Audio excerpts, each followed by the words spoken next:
Some time ago, the Defence Electronics History Society here in the UK let me have a stash of new old stock components, which included several so-called banana boxes full of assorted bits and pieces, some small 1940s electronics modules, etc., a large box of bagged new transistors, plus another equally large one containing a collection of new ICs, a lot of which originated from the 1970s. These included some of those weird fan heatsink AF amplifier devices like the Sinclair IC12. A smaller bag containing four 40-pin devices plus a single 24-pin device made me curious, as I didn't recognise the CDP 1802 AE identification marks on four of them. These turned out to be 1802 microprocessors, so I immediately referred to my trusty 1977 book of examples available at that time, and sure enough, there it was. It was called a COSMAC, and made comparisons between it and the F8, which I recall was used in several of the CUME high-speed daisy wheel printers. I learned at the time it was the first CMOS Micro, using very little power at slow clock speeds, with a supply voltage of anywhere between 3 and 10 volts. My initial thoughts were to build a simple bare-bones SBC project for a video, like I've already done for the Z280, 6502, 6809, 84C00, Z80 and 68000 micros. Here is the register set of the 1802, quite different to all the micros I come across in my time, with no dedicated program counter, stack pointer or anything else. Everything is seemingly programmed in at the start of any program listing. Here's the standard Z80 register complement on the right if you want to make a simple comparison. Okay, so what about the actual instruction set then? This little table alongside the register complement of the 1802 shows quite a logical association between the two, although it's far from easy to follow. Unfortunately, a search through the official 1802 manual for familiar opcode instructions revealed that hand assembling and machine code programming was going to be hard going.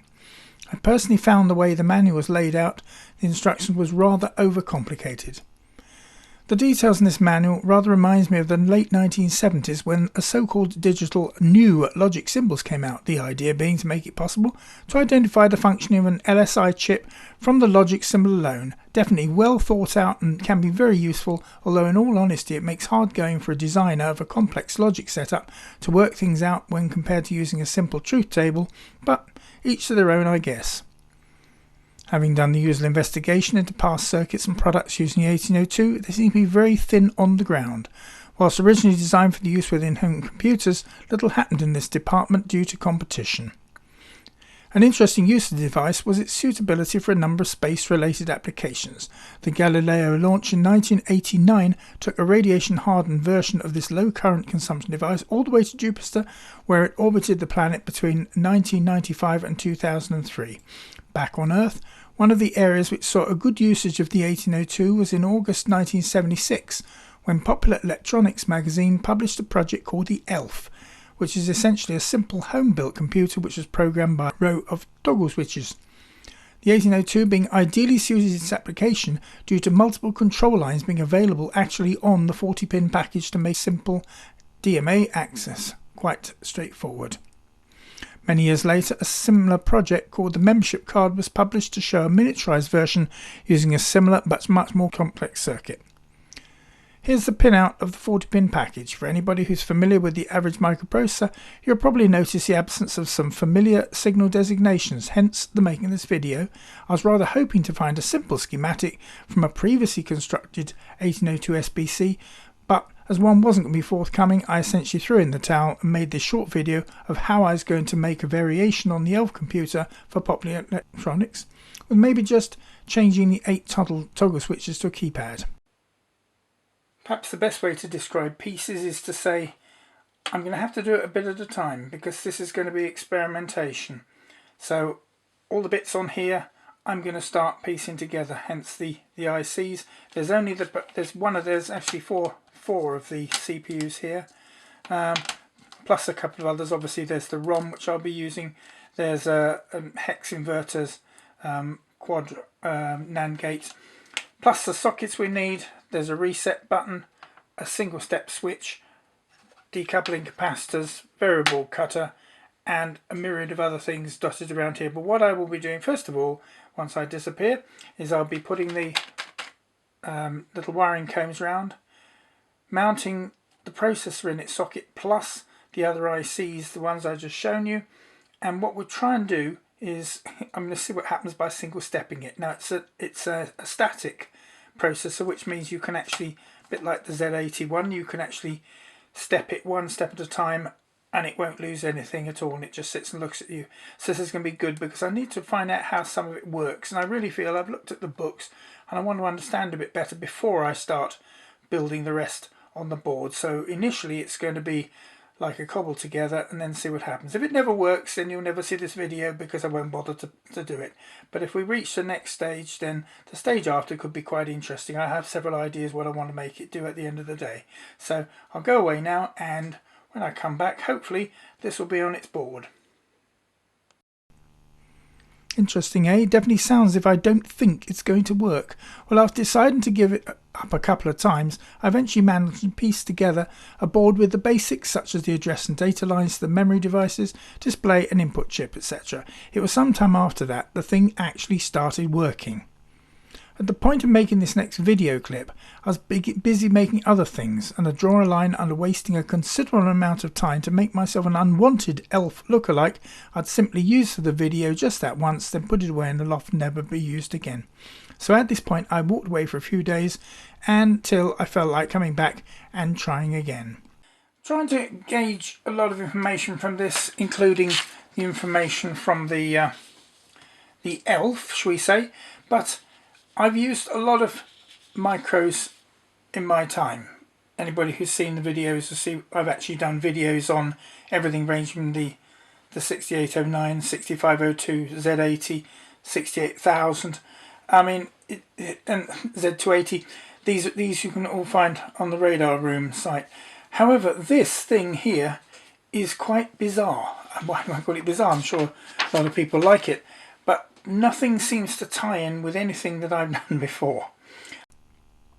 After this, my next efforts to make things work were much more serious, with constant reference to timing diagrams and a double beam oscilloscope.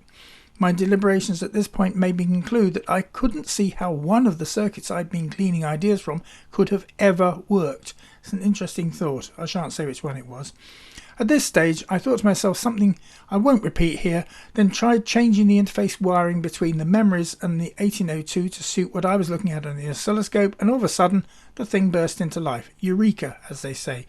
Whilst this was only the start of things to go right, I still had a few hurdles to overcome before I was able to conclude the project was finally finished.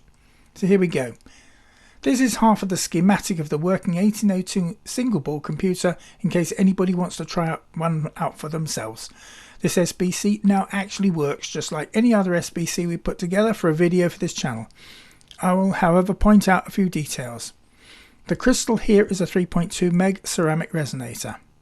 N0 to N2 can be used to drive up to 7 different I/O devices. For the display I use the customary A0 and A1, but bear in mind that one has to ensure that the actual memory location where the data is located will determine which display digit will work on the display. This can cause problems, but hey, I got around it. Timing pulse TPA enables the 373 for the upper 8 multiplex address lines, and the 4 EF flags aren't used, neither are the DMA lines or the interrupts. Looking at the second part of the schematic, note that the timing pulse TPB is used as part of the I/O device enabling. Note also that an inverted memory read line is actually used to use the display write pulse. Strange. Any attempt to try and use the memory write pulse just does not work. Very odd. Next we have an 1802 working with a minimum of supporting components. This is a simple program that toggles the CPU pin 4, i.e. the Q output line, several times a second. I've hung a small LED on the Q line to show this happening. As the Q line has a very low current drive, I couldn't be bothered soldering a transistor to make it brighter, so it's quite dim. Note that the default program counter is register 0, and we're using all 16 bits of register 1 for our timing delay. For this program to run, we don't need the RAM, the display or the input buffers, so I put a little piece of blue card behind the small LED as it is not very bright. Here's another simple little program, this time to test both the input port and the DL1414 display. All we do is read the 8 input lines from the 244 buffer and read it out in the display. Once again we're using the R2 register, but this time to address our single RAM location needed to action this. Note the 1802 can only read and write to an I/O port through memory.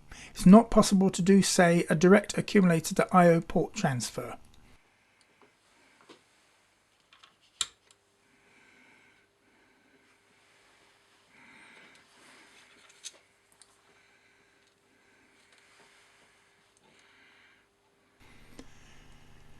Note that what we're doing here now is taking an earth lead to pull down one or more of the import lines to change the character on the display.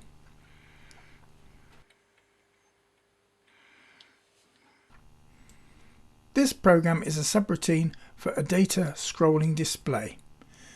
I'll talk a little later about using subroutines with an 1802 after we've seen it working.